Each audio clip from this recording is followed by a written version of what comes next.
E aí galera, beleza?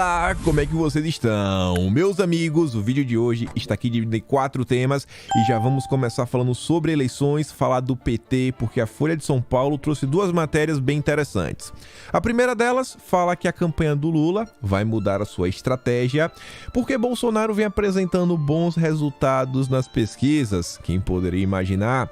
E a outra mostra que tá tendo confusão dentro do PT, confusão interna, e não é nem mais o Janones, agora já é uma confusão nova. Quero falar sobre isso, quero também fazer algumas análises com base nas pesquisas. O Matheus Leitão também tá chateado, o Ciro Gomes aí parece que está sabotando o Lula.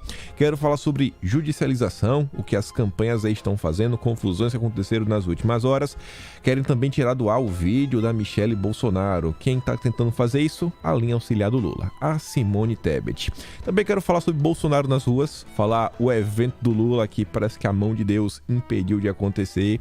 Tem muita coisa pra gente falar já nesse primeiro bloco.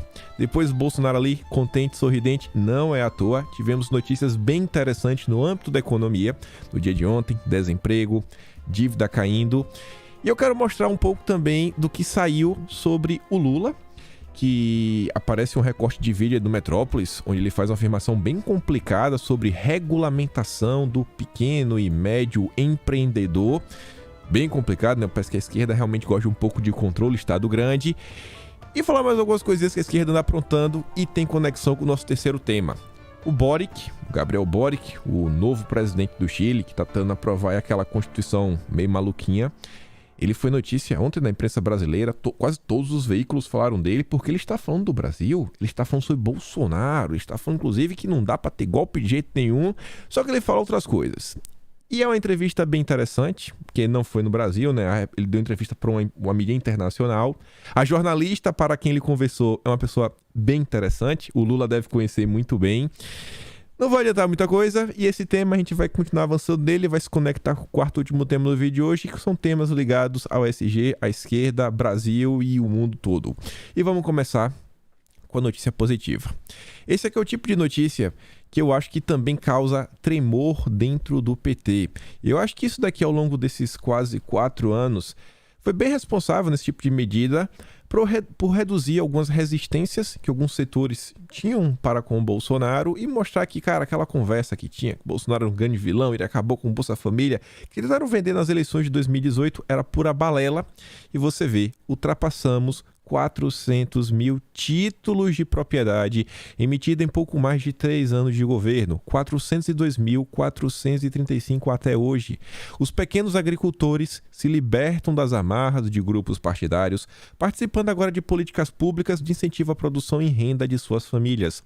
Somente 8 meses de 2022 até agosto, 122.396 títulos, resultado superando 8 anos de outro determinado governo. 4 vezes mais. Mais de 4 vezes. Isso daqui, em paralelo, é tipo o marco do saneamento. É uma pequena revolução silenciosa. Porque imagine cada uma dessas famílias que está tendo o direito, né, de realmente agora ter o título, ter a propriedade, que vai poder ir no banco, vai poder agora ter acesso a linhas de crédito, vai poder investir em sua propriedade, aumentar sua renda, aumentar sua produção, fazer com que a economia brasileira fique cada vez, né, mais pulsante, maior. E aí imagine a partir do momento que as pessoas também começam a se libertar, tem mais tempo, mais recursos para investir, inclusive na própria educação, na educação dos seus próprios filhos. Isso daqui vai trazer um resultado considerável aí nos próximos anos. E aí, espero que lembrem, né, de Jair Messias Bolsonaro. Continuando aqui, entrando no tópico já de judicialização, vejam só. Michelle Bolsonaro, no vídeo de ontem a gente comentou sobre a matéria da Veja, que diz que a Michelle aí tá tentando usar o ativo do Lula. Eu falei, o ativo do Lula? Querem falar que a transposição foi o Lula que fez? Tá de brincadeira. Até aí já estava bem complicado. Só que aí, para minha surpresa, a Simone Tebet, que tanto falou sobre as mulheres, vai à justiça para obrigar Bolsonaro a tirar do ar propaganda com Michelle. A Simone Tebet que quer calar uma mulher. Meu Deus, é inacreditável isso. É o suco da hipocrisia. Não, a Simone Tebet realmente é um caso a ser assim estudado. Ela que fez o discurso sobre o orçamento secreto, aí entrou na capa do Estadão, né? Aquela matéria exclusiva sobre o vice dela, a Soraya Tronic, que é uma galera aí que tem... Sabe, parece que gosta do orçamento secreto. Depois ela com aquele discurso de empoderamento e agora tendo contra a Michelle. Realmente a Simone Tebet aprendeu com Lula e tá virando cada vez mais uma linha ciliar. Se ela colocar uma barba e tirar um dedo, fica igualzinho o Lula. Assim, a postura política tá quase a mesma coisa. Falando de judicialização, não tem como não falar dele. Randolph. O Randolph. 2 notas, em coisas diferentes. Primeiro, Randolph quer que o Supremo investigue família Bolsonaro por imóveis pagos com dinheiro vivo. Que, na verdade, nem se sabe realmente, não dá para bater o martelo e falar foi dinheiro vivo. Não dá nem para ter essa certeza, a gente comentou no vídeo ontem, trouxe, não é uma norma, né? Uma espécie de orientação do COAF, que falava a questão de moeda da corrente nacional, que não necessariamente significa dinheiro vivo, dinheiro em espécie, mas tudo bem, não importa. Randolph já foi judicializar, concedeu algumas entrevistas. As pessoas, inclusive, acham que existe um tipo de ladruagem, de roubo, corrupção. E o mesmo Randolph, em mais um ato, sobre mais uma história, pede que a Suprema Corte também colha depoimento de Bolsonaro e apreenda celulares e computadores. E aqui envolveria uma suposta interferência da ABIN na Polícia Federal. E mais uma história. Todo dia é uma coisa e todo dia o Randolph tá lá. Até hora que assim eu falar, o cara não cansa, viu? O cara não cansa de criar problema. Avançando aqui na questão de eleição, antes de mostrar notícias do PT, só uma matéria na Veja que, assim, fala um pouco mais do mesmo, que a grande parte das coisas todo mundo já sabe, como, por exemplo, o vínculo, né, e a aproximação que a Tabata do Amaral tem com o Lema. Só que traz outras informações bem interessantes, que é o seguinte, ó, o estrelado hall de empresários que apostam em Tabata Amaral. Candidato à reeleição já recebeu mais de R$1,5 milhão entre os doadores. Aí tem o Armínio Fraga, não é nenhuma novidade, né? Ex-presidente do Banco Central, ex-funcionário da turma do Lema, também já trabalhou para o Soros. Eli Horn da Cirela. Cândido Bracher, que já foi presidente do Itaú, o banco mais à esquerda do Brasil. Guilherme Leal, Natura, que é brother, né? Um em carne com a turma do Itaú também. Luísa Trajano, olha só.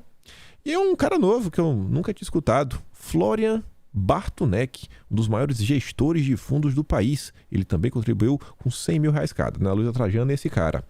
O fundo Constellation do Bartunek, esse aí do ator da Tabata, é sócio do Lema e administra investimentos do também empresário Jorginho Soro no Brasil. Olha que interessante, né?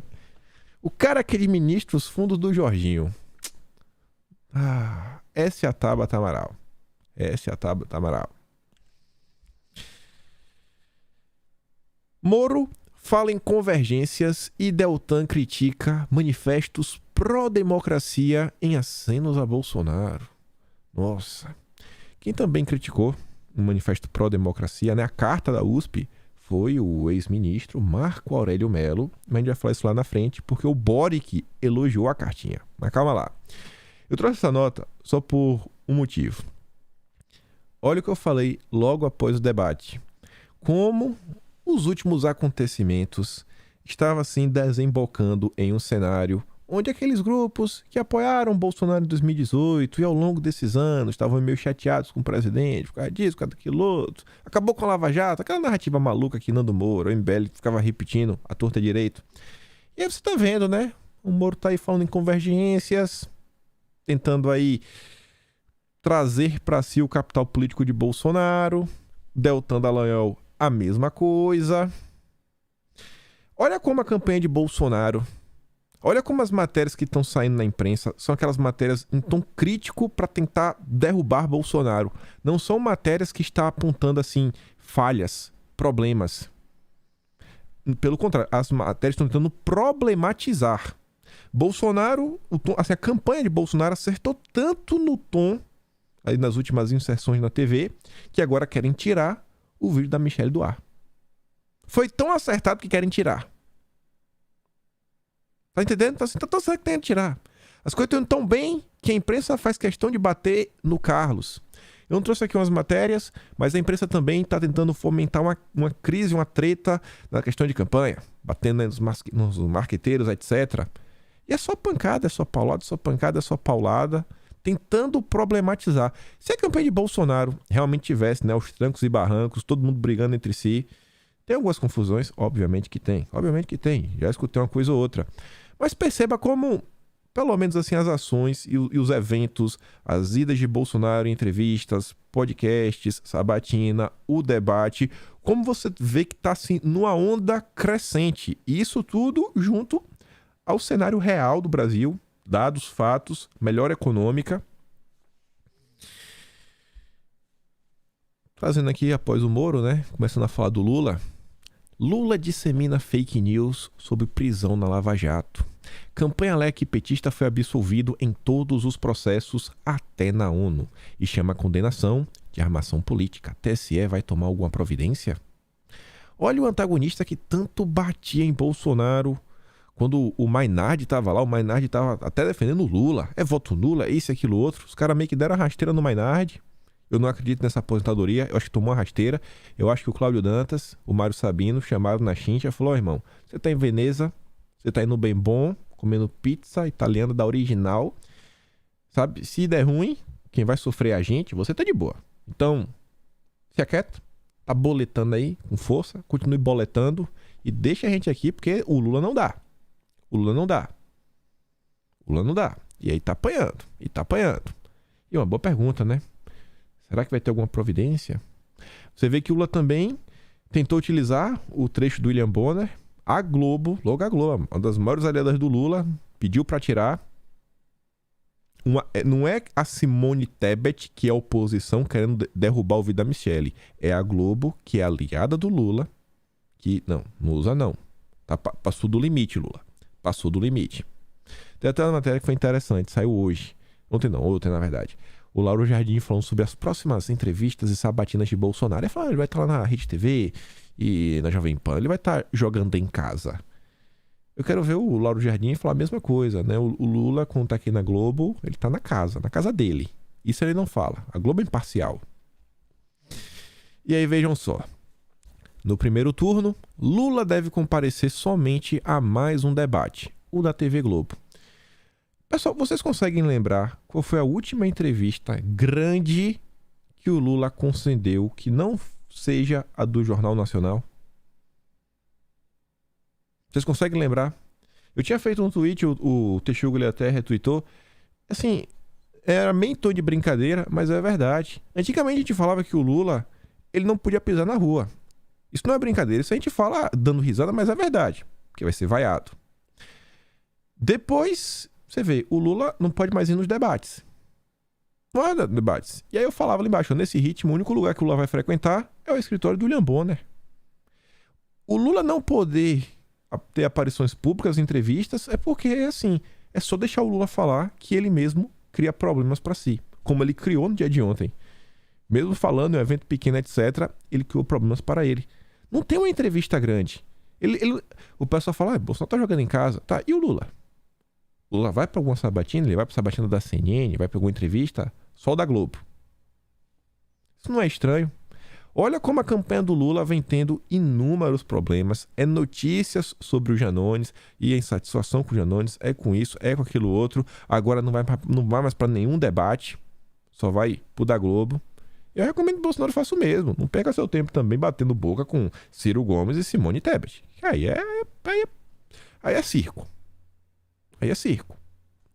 E aí você vê as matérias da Folha de São Paulo que eu disse. Olha a primeira. Dirigentes do PT reclamam de que brancos decidem por negros no partido. Logo o PT que diz tanto, né, combater essa questão da discriminação. Dirigentes estaduais do PT, que lidam com a pauta do combate ao racismo, enviaram à direção nacional do partido uma nota conjunta em que reclamam que decisões envolvendo negros estão sendo tomadas por brancos. Que absurdo! Eles se referem à tentativa de candidatos petistas brancos de burlar a resolução do TSE que determina que o fundo eleitoral nesta eleição seja distribuído de forma proporcional entre as raças. Junte isso daqui com um assunto que muita gente também fez piada, que foi a desistência do Marcos Uchoa. Mesmo... Deixa eu falei... Acho que ontem no Pânico, o Marco Antônio me perguntou, mesmo com o fundão, no valor que está, quando você divide para a quantidade de candidatos, etc., não dá aquele valor assim, meu Deus, tá dando para sobrar, vender emprestada, cambalhota, fazer uma mega campanha hollywoodiana. Não é bem assim. E o PT está investindo pesado na campanha do Lula. E aí o dinheiro que tá sobrando aí, a galera tá brigando entre si. Você acha que isso daqui ajuda ou atrapalha no contexto geral? Você acha que isso aqui não gera uma certa dor de cabeça dentro do próprio partido, que às vezes o cara podia estar mais focado, tentar ajudar o Lula, vamos eleger o Lula e os caras estão batendo cabeça para resolver problema interno? Campanha do Lula é só problema atrás de problema. E aí que vem a melhor de todas. Essa é muito boa. PT muda estratégia e passará a atacar Bolsonaro em programas de TV. Ideia é frear a curva que mostra que a rejeição do presidente vem caindo entre os eleitores na estreia da melhora da percepção na economia. O problema é que não tem o que fazer. Não tem o que fazer. Bolsonaro, ele está apanhando pelos últimos 20 anos da imprensa. 20 anos. Tem um gráfico depois pra gente analisar, inclusive, a rejeição do governo. Bolsonaro tá apanhando pela Globo, cara, assim... todos os dias, sem parar, desde a época das eleições de 2018 para cá, não tá fazendo efeito. O que é que o PT acha que vai falar que vai causar impacto? O que é que o PT assim, vai falar? Não, isso aqui aconteceu. E ainda mais o PT em si. Uma coisa é um jornalista de respaldo falar. Ainda tem gente que acredita no William Bonner. Não, o Bonner que tá falando esse Bolsonaro, tem gente que acredita. Agora, o PT... que é conhecido por suas mentiras, por todo esse passado obscuro, eles acham que eles possuem moral para falar. Sim, não vai adiantar. Não vai adiantar. E isso aqui, em paralelo, mostra o quê? Que a campanha do Lula também está cansada. Não tem nada novo para apresentar. Não tem proposta, não tem... Na falta de tudo, cara, vamos bater em Bolsonaro. Vamos bater em Bolsonaro. A campanha de Bolsonaro tá dando risada. É só mostrando entrega, é falando de Pix, é falando de transposição do São Francisco, é falando de melhora econômica, é falando de esperança, de dias melhores. E o Lula agora não sabe o que fazer. Não tem proposta para apresentar, é mais do mesmo. Recebendo piada do Maurício Meirelles, falando do debate. E aí, Lula, o que você vai fazer? Você acha, vamos falar de 2003. Porque não tem nada novo. Nada novo. Em parte aqui, o Eduardo Cunha acertou, assim, bem, né, em sua análise. O último texto dele, antes de parar de escrever no Plano 360, por causa das eleições, que ele fala, a campanha do Lula está sofrendo com um esgotamento. Não tem nada novo para apresentar. Aí tá lá, vai passar a atacar Bolsonaro, apesar da estabilidade, mostrar nas pesquisas eleitorais, que mantém Lula à frente, por larga vantagem, segundo o IPESP, pesquisas aí normalmente pagas pela Globo, índices ligados à melhora da avaliação do governo e da economia acenderam o sinal de alerta da campanha do petista. Se tá com a larga vantagem, pra que atacar Bolsonaro? Tá com a larga vantagem. E sabe qual é o bom disso daqui? Quando eu li essa matéria, eu lembrei da matéria do dia 12 desse mês. A matéria do nosso glorioso Caio Junqueira, o cara que sabe mais do PT do que o próprio Lula. Isso daqui foi da época que a gente estava comentando sobre a Carta da Democracia, lá do Josué Gomes. Isso daqui foi na semana anterior à primeira pesquisa da IPEC. Da IPEC? IPEC? Eu tô em dúvida agora da... É IPEC ou... Não, IPEC. A IPESP é da XP. Aquela primeira pesquisa da IPEC, sabe, da Globo, etc., que são do Jornal Nacional, foi divulgada na segunda-feira à noite, isso, aquilo, outro. Essa daqui foi a matéria que saiu antes dessa primeira pesquisa. Se vocês não lembram, eu vou tentar relembrar vocês. Naquele momento, essa matéria que ela sai, se não me engano, acho que dia 12 foi uma sexta-feira. Quando essa matéria sai, as matérias que vinham saindo ao longo da semana era de preocupação, né, em torno da campanha do petista. Foi a semana que o Guilherme Amado fez análise que o Lula não está conseguindo decolar, ele está parado, Desde dezembro de 2021, o Lula não consegue crescer, não consegue trazer novos eleitores. A coisa tá complicada. E naquele ponto, que já estava com o sinal vermelho meio aceso, o Caio Junqueira falava o seguinte: ó, o PT adotou, sexta-feira, adotou nessa sexta, cautela em relação às recentes pesquisas eleitorais que apontaram o crescimento de Bolsonaro. No geral, a diminuição da distância entre ambos causou apreensão entre petistas, mas não ao ponto de alterar a estratégia. Não vamos mudar a estratégia. Não vamos mudar. Não, cresceu, mas está de boa, ampla vantagem. E agora a estratégia mudou? Passados 19 dias, aí agora a estratégia mudou. Por que mudou? Porque a vantagem está muito similar. Então alguma coisa está acontecendo, né? Alguma coisa está acontecendo. Mas hoje é quinta-feira, hoje tem Datafolha. Hoje tem Datafolha, o Lula vai voltar a sorrir de novo. E aí, olha só. No vídeo de ontem, trouxe uma matéria da Veja que falava sobre a... Não é uma pesquisa propriamente dita, é uma espécie de levantamento de tendências, etc., que foi feito pela CNT-MDA. E aí o Leonardo, ele foi atrás do levantamento, ele analisou algumas coisas, e eu tô aqui também dar um bisu, ele fez uma thread grande, acho que tem uns 10 itens, mas só quero mostrar 3. Ele começa falando o seguinte, ó, a pesquisa CNT-MDA revela informações importantes. Primeiro, a evolução de Bolsonaro, né, vem ganhando pontos nessa pesquisa rodada a rodada. O Lula continua estagnado. Olha para isso daqui. Quando diz que o Lula não cresce desde dezembro de 2021, na verdade o Lula ele não sai do lugar desde julho de 2021.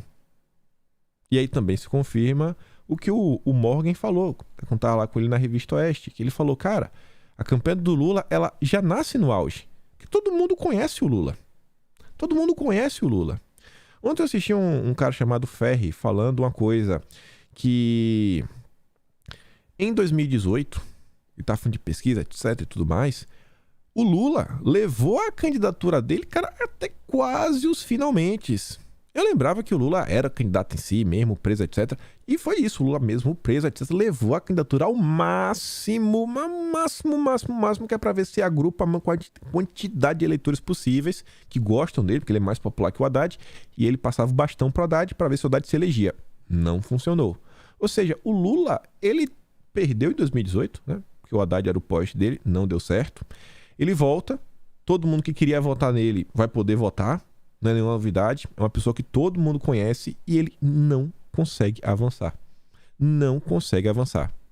Se você vê Bolsonaro, você vê que ele só tá ali em 27, 26, não tem nenhuma mudança, em fevereiro não tem, e aí depois começa a melhorar. Ó. 32, 34. E quando a gente passa naquele período mais cambaleante. Mas eu vou olhar outro lugar para também falar algumas coisas de Bolsonaro. Segundo turno, entre Bolsonaro e Lula, vem diminuindo a diferença, com Lula caindo e Bolsonaro subindo.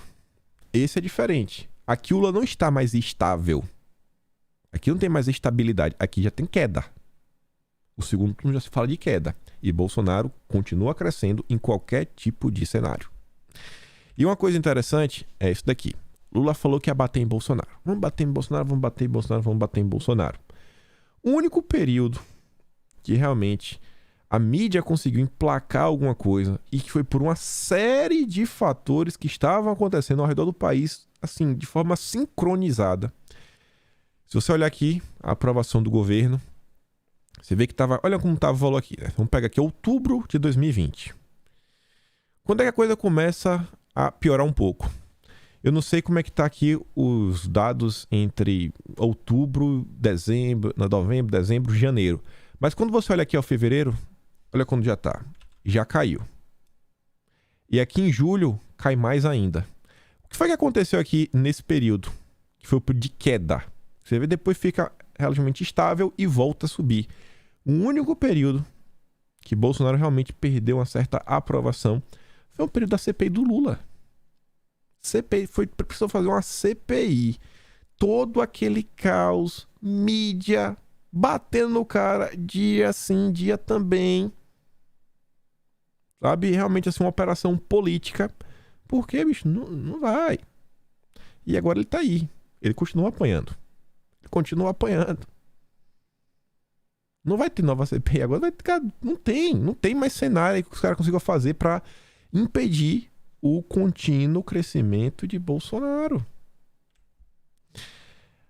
Aí junta tudo isso ao próprio tom que o Matheus Leitão vem dando. O cara é lulista.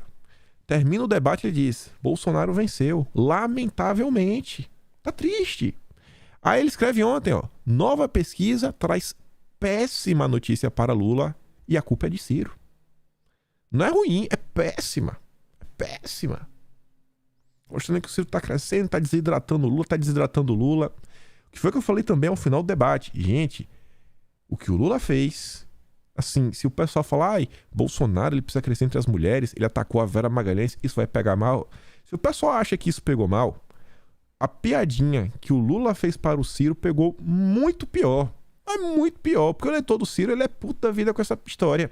E aí o Ciro meteu na lata e tu que tava preso. E aí tá falando que o Ciro cresceu. E o crescimento do Ciro, em tese, tá tirando os votos do Lula. Vai chegar cada vez mais desidratado no primeiro turno. Aí tu já pensou? Tem o primeiro turno. Todas essas pesquisas que mostravam Lula, favoritismo, blá blá blá. E na verdade não é assim. Tu já pensou no sentimento que as pessoas vão ter de falar, cara, eu tava sendo enganado pela imprensa?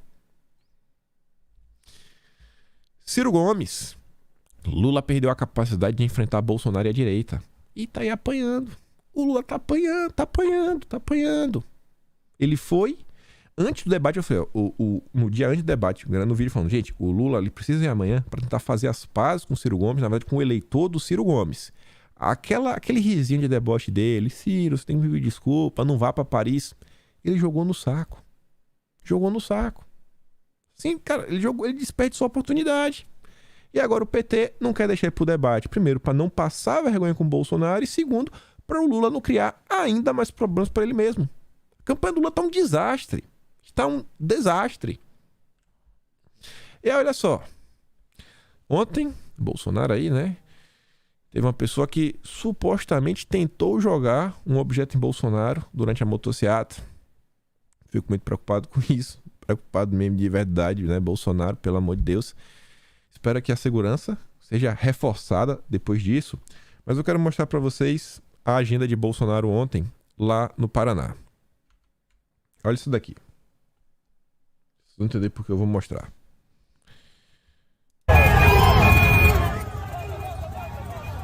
Tava alto, né?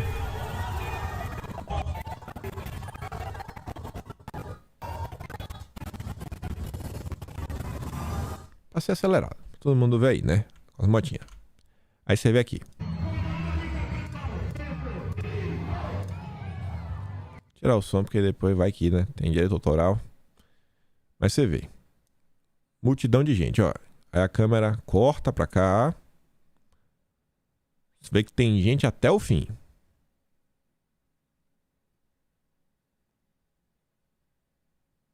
Aqui eu queria que tivesse... Vai acabar, mas você vê que quando você filma aqui pra baixo, tá um mundaréu de gente também. A Lisa postou todos os vídeos. E aqui tá o vídeo do Bolsonaro chegando. Pronto, aqui eu acho que vai mostrar. É nessa lateral aqui, ó. Aqui, primeiro que já tá lotado das motos, todo mundo chegando, né? Cadê ele, acho? De um lado. Pô, não vai dar pra mostrar. Tinha outro vídeo na internet que tava mostrando aqui pra tudo que é lado. E aí você vê. Onde Bolsonaro vai, tem pessoas nas ruas. Aonde o cara vai, tem gente na rua.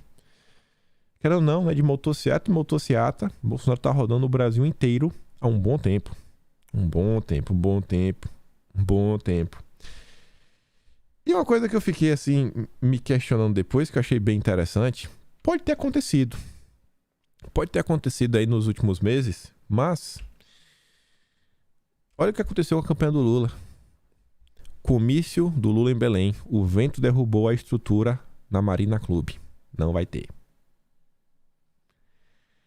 Eu tentei lembrar, falei, cara, será que já teve alguma motocicleta de Bolsonaro que foi cancelada porque, sei lá, algum evento de Bolsonaro, porque choveu demais, porque fez isso demais, porque fez aquilo outro, sabe? Ou com questão de desastre da natureza, algum evento de Bolsonaro não aconteceu, não ocorreu. Eu não consegui lembrar de nenhum. Mas parece a providência divina, né? Parece assim, Deus colocando a mão e falando, não vai, Lula, não vai, Lula. Talvez, se o Lula estivesse criticando o Daniel Ortega. Talvez se o Lula estivesse defendendo os cristãos na Nicarágua que estão sendo perseguidos, talvez nada tivesse acontecido, né? Mas são vários talvez. A gente fica assim, né? Para quem acredita em Deus, para quem tem fé no divino, isso aí às vezes é algum sinal. As coisas pro Lula não estão muito bem. E antes dessa daqui, ele tá fazendo um comício lá em Manaus. Olha a foto do Lula, né? Agradeço o povo de Manaus por ter lotado nosso ato e pela esperança que vi hoje em vocês. Vamos juntos reconstruir o Brasil. Boa noite. Aí a Elisa pergunta, lotado, Lula? Porque a foto do Lula só mostra daqui, né? Só mostra o palco. Olha a foto de longe, gente. Só tem gente aqui, ó. Eu tô circulando. Olha o tamanho do espaço. Cadê? Olha só a foto aqui, ó. Cadê a turma aqui? Cadê o povo aqui? Cadê aqui? Olha o tamanho. Gente, isso aqui é um campo de futebol. Isso aqui é um campinho de futebol. Parece que o campo de futebol é maior que o evento lotado do Lula. Acho que vai dar Bolsonaro no primeiro turno, viu? Mas tudo bem, tudo bem.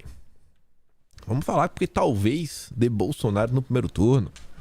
Como a Folha informou, né? A percepção de uma melhora econômica pode ajudar Bolsonaro.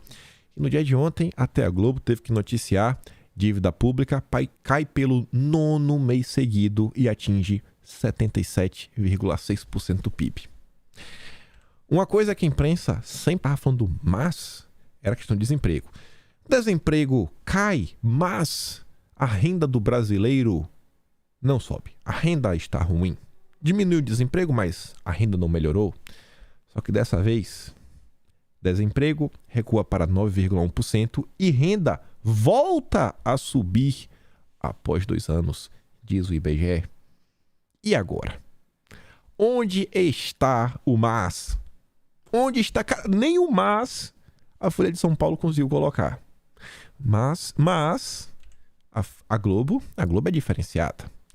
Você vê, não o Globo, mas o G1, né? Primeiro mostrar o Globo, ó. Número de desempregados cai abaixo de 10 milhões pela primeira vez desde 2016. Não tem mais. A mesma notícia, só que no G1.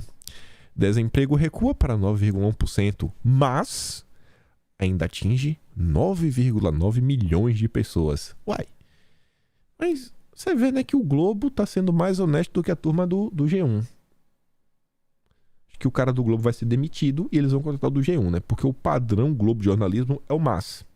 Deve ter sido algum estagiário que soltou a matéria da direita aí, do o Globo mesmo.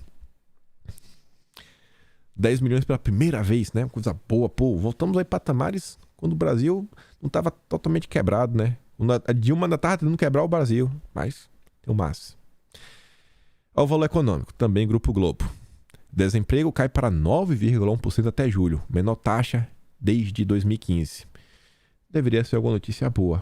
Eu só não entendi porque tem essa foto aqui, ó. A pessoa triste, com a mão na cabeça. Meu Deus, estou desesperado. Ué, mas não tá melhorando a economia? Para que a imagem do desespero? Essa imagem, eu acho que ela encaixava melhor nessa nota aqui da Veja. O gosto amargo que a queda no desemprego deixou no mercado. Números são positivos, mas indicam desaceleração no ritmo de crescimento da população ocupada. É duro, né? O gosto amargo da queda do desemprego. Caiu, ai, isso é ruim demais. E aí, falando de questões econômicas, e agora a gente vai começar a falar bastante do Lula e sua turminha, a começar por aqui.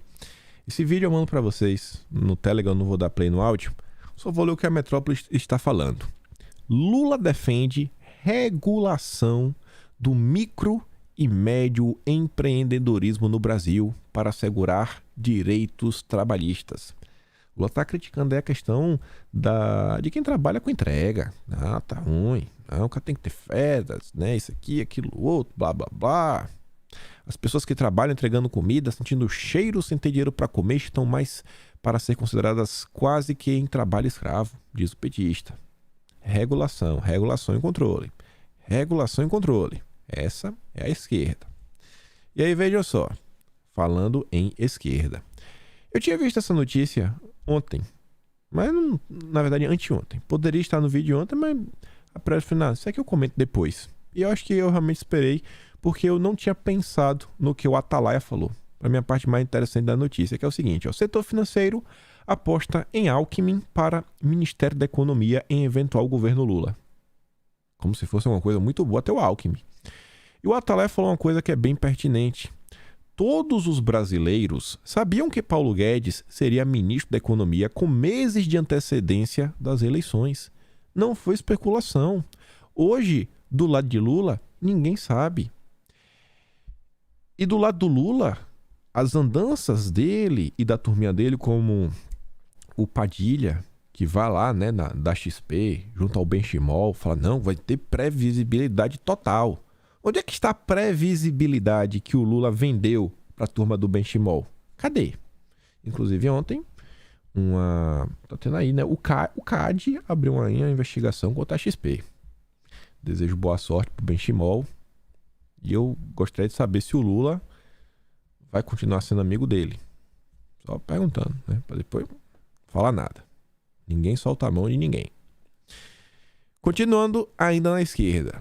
Enquanto o Brasil só vem apresentando, né, notícias animadoras, esperançosas, o Chile, que era o exemplo da América Latina, sabe, de prosperidade, de uma economia livre, liberal. Chile perde posto de uma das economias mais quentes do mundo e passa a ser um país sem dinheiro.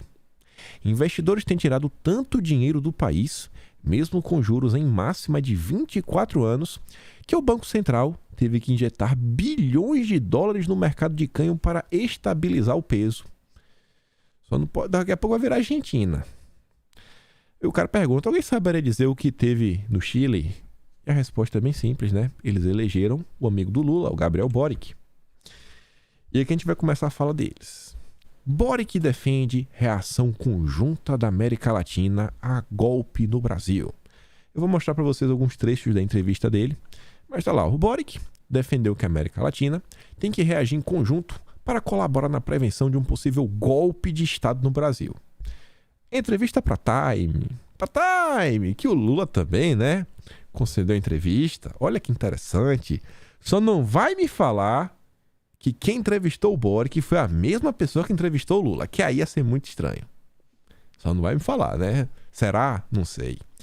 A gente já sabe daqui a alguns minutos. Perguntado sobre o que faria para apoiar a democracia brasileira, o Boric defendeu a atuação conjunta do subcontinente e saudou a Carta em Defesa do Estado Democrático de Direito. Aquela lá, né, da turma da USP, da Fiesp, etc. Antes da gente avançar, quero só falar sobre a carta, a gente volta pro Boric e pro Lula. O Marco Aurélio Mello concedeu uma entrevista para a CNN que ele fala o seguinte, ó. Cadê? Olha, eu devo dar a mão à palmatória. Convidado por um ex-diretor da USP, o professor Floriano, eu subscrevi um manifesto, mas pensei numa peça de juristas para reafirmar que a democracia veio para ficar, que a república é uma república sólida, democrática, o Estado é um Estado democrático de direito. Mas eu ouvi que se passou a utilizar esse manifesto como um instrumento político para se fustigar o atual governo e se apoiar o que seria um candidato da oposição, o ex-presidente Luiz Inácio Lula da Silva. Eu, se soubesse que seria essa destinação do manifesto, e não a simples reafirmação da democracia, a revelação da crença na democracia, eu não teria assinado em si o manifesto. O senhor se arrependeu? Me arrependi. E se arrependimento matasse, você estaria encomendando a minha missa de sétimo dia. Afirma com todas as letras que não só se arrependeu, como é uma cartinha de apoio pro Lula. Que democracia é papel Lula? Foi ato político. que a imprensa tentou dar aquele verniz, né? Nossa, o Estado Democrático de Direito. Mas vamos voltar pro Boric. O Lula, olha o bonezinho do Lula, né? Com o Boric. O Boric, o amigo do Lula. E vejam só. Essa é a capa da Time, né? Olha que rapaz bonito. É a versão do Boulos melhorado.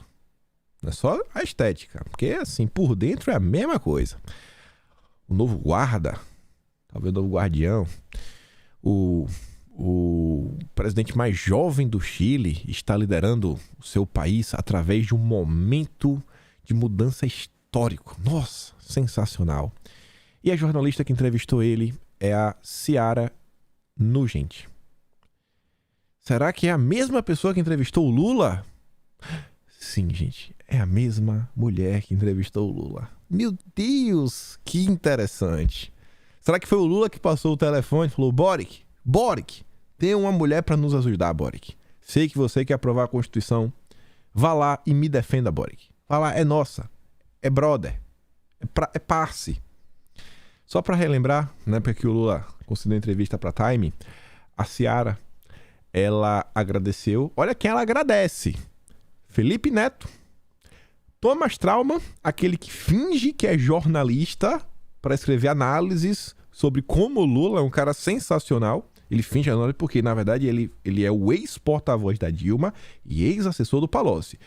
O Thomas Trauman, se ele realmente tivesse, assim, honra, ele colocaria isso em sua biografia.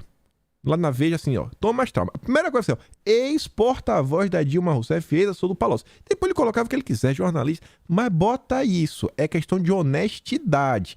E a mesma coisa lá no Globo, que ele tá escrevendo, foi contratado agora no início das eleições para escrever no Pulso, junto com a Vera Magalhães, junto com o Lauro Jardim. Se fosse honestidade, o Trauman colocava, ó, ex-porta-voz da Dilma e ex-assessor do Palocci. Aí, pô, beleza. É esse o cara que tá fazendo análises imparciais. Aí depois, Negro Belchior, Geni Ribeiro, não sei quem é, e agradecer ao Guilherme Boulos. Então já dá pra sentir o drama que vai ser essa entrevista, né? Aí vejam só. Aqui tá a transcrição da entrevista em inglês, que eu botei só no tradutor pra gente acompanhar. Quero mostrar algumas perguntas. Pra gente ver como o Boric é um cara democrata e realmente parece que tem o DNA do Lula correndo em suas veias. 2 décadas depois, quando você era deputado, esse tipo de raiva explodiu nacionalmente na explosão social. Como você se sentiu então? Tá falando do processo, que antes dele chegar ao poder, ser presidente, tem umas perguntas antes. Aí ele fala, ó, nós, políticos de esquerda, sentíamos que tínhamos uma responsabilidade. Não podíamos ser apenas agitadores. Olha só, não podemos ser apenas agitadores. Tivemos que oferecer uma alternativa, algo que pudesse canalizar o conflito em alguma direção. Peraí. Então, estava naquele momento, o pessoal estava meio, sabe, revoltado com algumas coisas que estavam acontecendo no Chile. Aí a esquerda, ele está falando que ele era um agitador, ele estava promovendo, né, uma desestabilização da sociedade, mas com objetivo. Ele canaliza esse sentimento, né, dessa desestabilização para... E por isso que juntos, com outros, apostamos no processo da nova Constituição. Quem poderia imaginar que a esquerda desestabiliza a sociedade para vir com uma nova Constituição para mudar as regras? Uau, eu estou surpreso. Aí ela pergunta, pesquisas sugerem que a maioria dos chilenos planeja rejeitar o documento. Se isso acontecer, você pode acontecer o que vai acontecer, Boric? O pessoal rejeitar essa nova Constituição? Sim. O Chile decidiu, em outubro de 2020, ter uma nova Constituição. E o país decidiu que deveria ser escrito por um órgão especialmente eleito para esse fim. E esse mandato ainda se aplica. Se o rechazo acabar vencendo, né, ser contra o que seria legítimo, temos que continuar com esse mandato do povo. Ou seja, eles não vão aceitar perder. Ora, que o povo foi contra a Constituição. Mas em 2020 eles falaram que eles queriam uma nova Constituição. Então vai ter que ter, a gente vai tentar outra. Vamos escrever então mais uma Constituição. Vamos ter que mudar. Porque o povo falou que quer mudar a Constituição. Desde outubro de 2020. Eles não podem ter mudado de ideia. Isso significa eleições para uma nova Convenção Constitucional? É isso que nós, como governo, queremos fazer. Essa daí não foi aprovada? Beleza. Vamos fazer uma nova. E até avançar. Porque entendemos que é um mandato do povo. Isso não é capricho. O povo decidiu nesse ponto. Podemos estudar os detalhes. Mas esse é o mandato principal. vai trabalhar, vai mudar. Se perder, vai tentar de novo, vai tentar de novo, vai tentar de novo, vai tentar de novo, até mudar a Constituição. A turma da esquerda não larga o osso. Uma rejeição seria bem desastrosa para a sua agenda, né? Ainda temos consenso sobre a necessidade de uma nova Constituição e a necessidade de atualizar os fundamentos da nossa sociedade. Estou convencido que vamos chegar lá independente do resultado de dia 4 de setembro, que é quando vão ver, né, a Constituição. Perdeu, não importa, a gente vai chegar lá. Tô nem aí pro resultado. Eu só lembrei do plebiscito que aconteceu no Brasil em 2005 sobre as pessoas poderem se defender, que o PT não concordou com o resultado. Né? E aí veio o Estatuto de Desarmamento. Ah, rapaz, o Boric parece que tem um DNA do Lula nas veias. Independente do resultado, vamos chegar lá. Agora, nós como governo temos o dever de governar, não importa o que aconteça, há problemas, vão além da conversa constitucional, aumento do custo de vida, inflação, segurança, das crianças, educação, reforma da saúde, reforma tributária, eu estou trabalhando nisso tudo. Aí, olha só, se o rechaço vencer, né? Se o não vencer, se for rejeitada, demoraremos um pouco mais. Mas chegaremos lá. Não desistem. E nessa entrevista também, o Boric ele faz alguns acenos à Agenda Verde e o ESG, que é o seguinte: então você não se vê como um socialista? Acredita em uma tradição socialista liberal, que também foi crítica ao rumo da esquerda no século XX, no sentido de acreditar que o Estado pode resolver tudo. O Boric não acha que é o Estado gigante. Como é que o Boric pensa? Ele acredita profundamente na iniciativa privada, na BlackRock, na Vanguard, nessas empresas, e na organização da sociedade civil. Pronto. É um governo, né, onde você vai ter as ONGs junto com a turma progressista que tenta controlar a sociedade através do mercado financeiro. Eu acho que eles são complementares ao Estado. Realmente, assim, é o Estado da agenda ESG.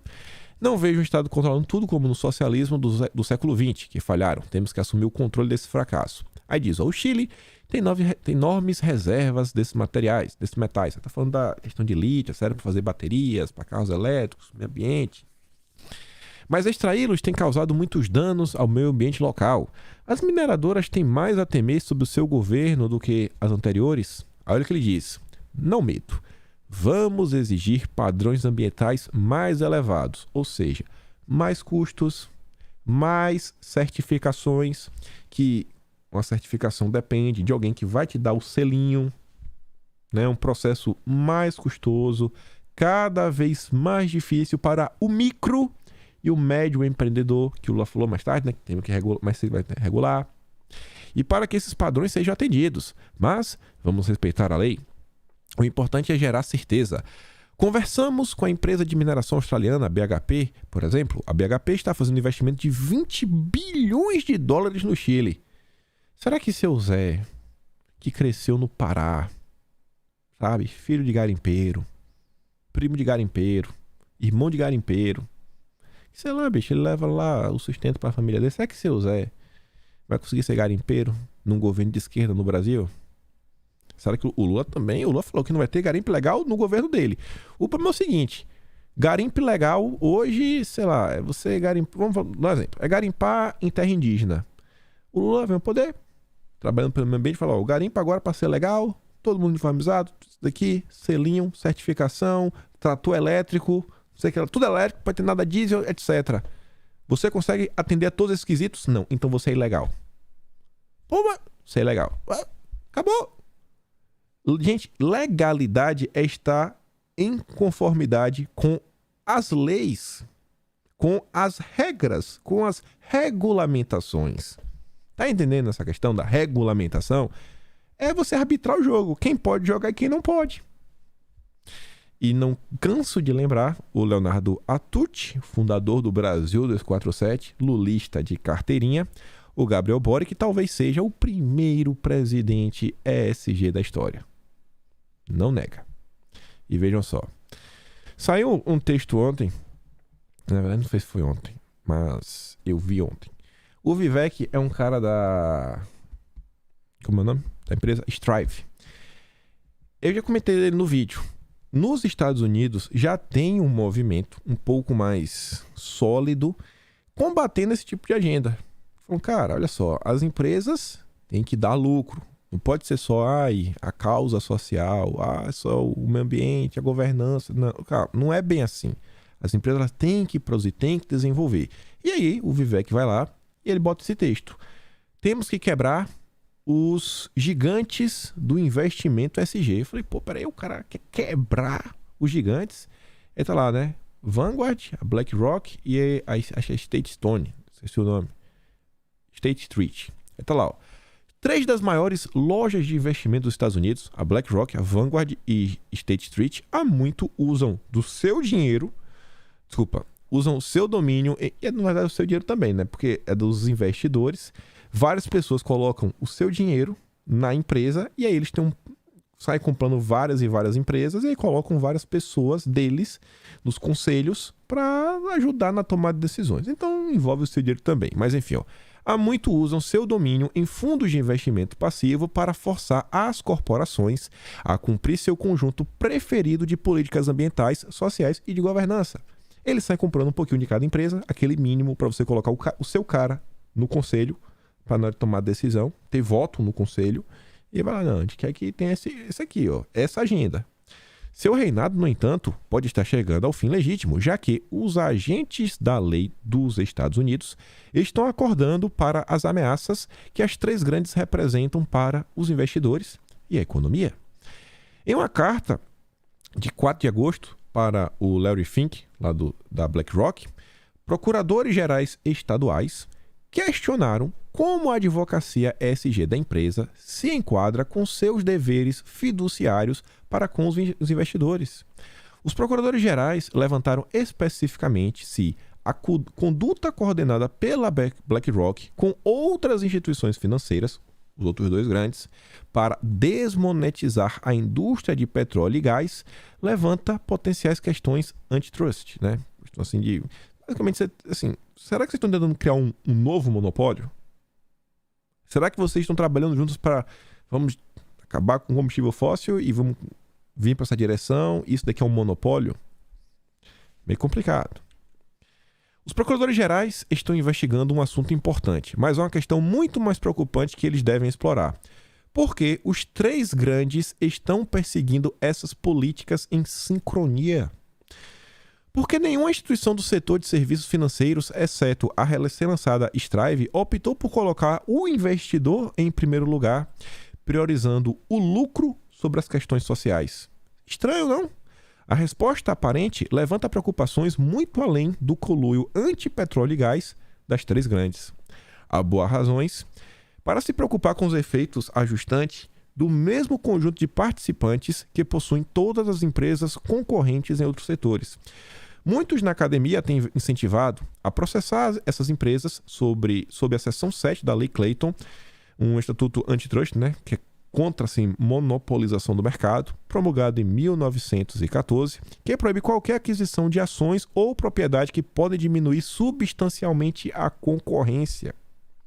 Essas preocupações devem ser ainda mais fortes quando os jogadores em questão não apenas possuem, mas controlam uns aos outros. Por quê? A BlackRock é dona de uma enorme parcela da State Street. A BlackRock também é dona de uma enorme parcela da Vanguard. A Vanguard é dona de uma enorme parcela da BlackRock e dona de uma grande parcela da State Street. E a State Street é dona de uma grande parcela da Vanguard e também é dona de uma parcela da BlackRock. Então, no final do dia, é um processo circular. Tá entendendo? Assim, é um absurdo. Você tem 3, mas na verdade é uma só. Não existe concorrência substantiva dentro do paradigma ESG sob o nariz de nossos reguladores antitrust. As 3 grandes adquiriram controle compartilhado umas sobre as outras e sobre quase todos os concorrentes em potencial. Eles é um fundo, a BlackRock são 10 trilhões de dólares. Tudo que é importante, eles têm uma participação grande. Essa não é uma situação que pode ser corrigida apenas com cartas de sondagem ou litígios específicos do setor.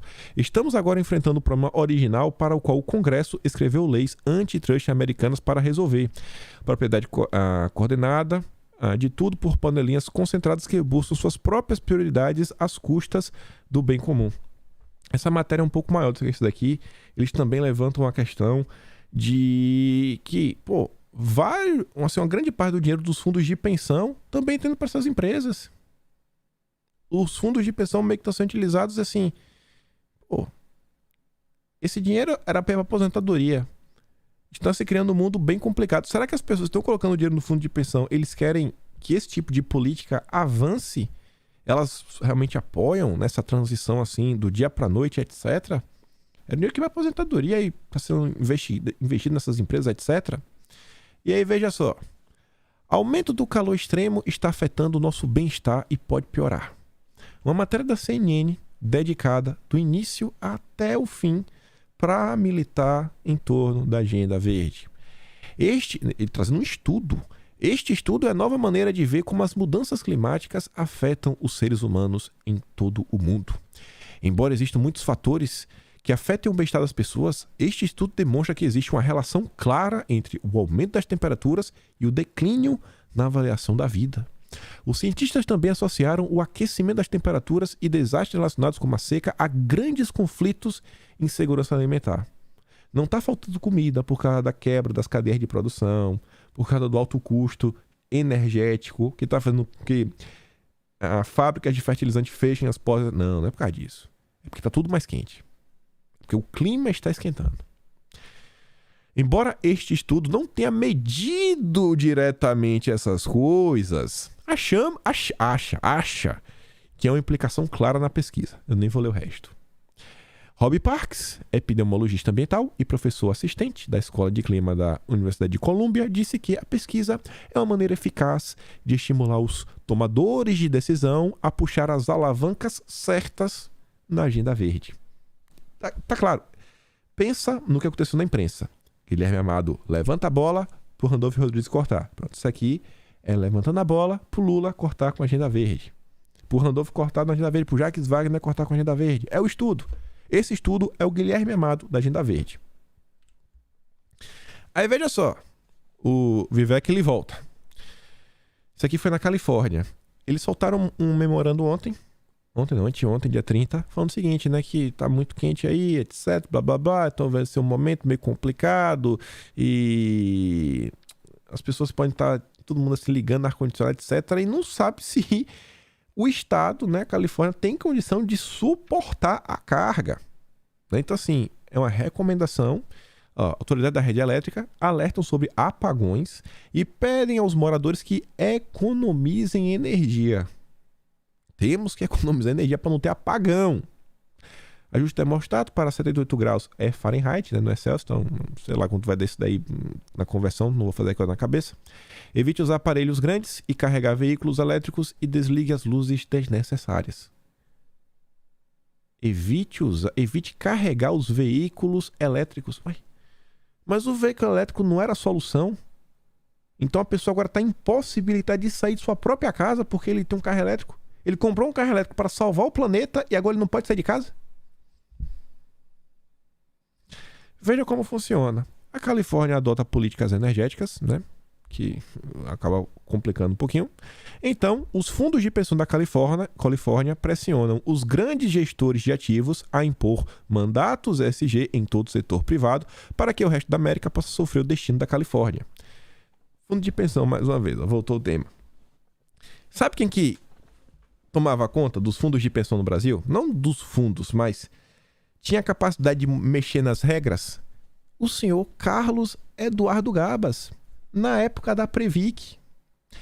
Pega o mesmo exemplo do garimpeiro legal e ilegal. O que é um garimpeiro ilegal? É o que não está de acordo com as leis. Na Previc, o Gabas, ele podia falar o seguinte, ó. Agora a gente tem as regras, porque o fundo de pensão, aquele dinheiro é a sua aposentadoria. O cara não pode colocar aquilo ali num investimento de risco. Tem que ser alguma coisa um pouco mais sólida.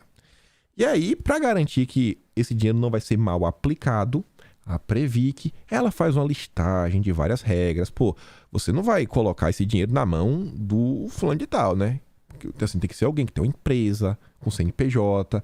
Já pensou? Tu vai dar um cara que não tem nenhuma empresa, só tem um CPF, ele chega pra tu, né? Sandália havaiana, fala, pô, eu sei multiplicar o teu dinheiro, me dá teus 10 bilhões. Peraí, pô.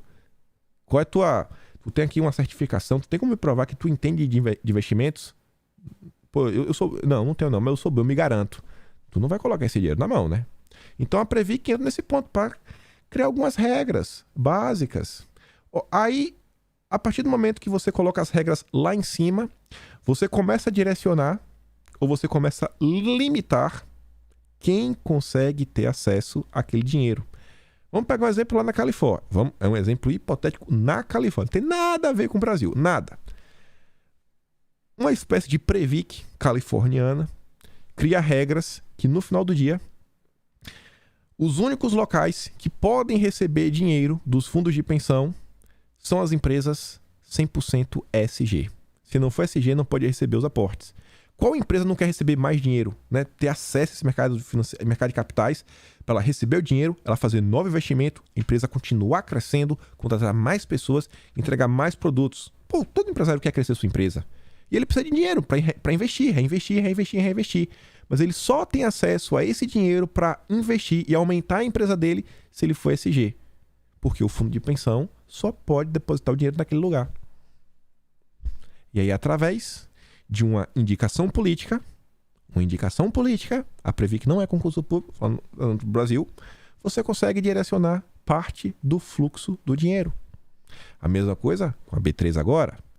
Você faz a sua empresa de moda, porque normalmente isso é uma área, mas tem uma tendência mais feminina.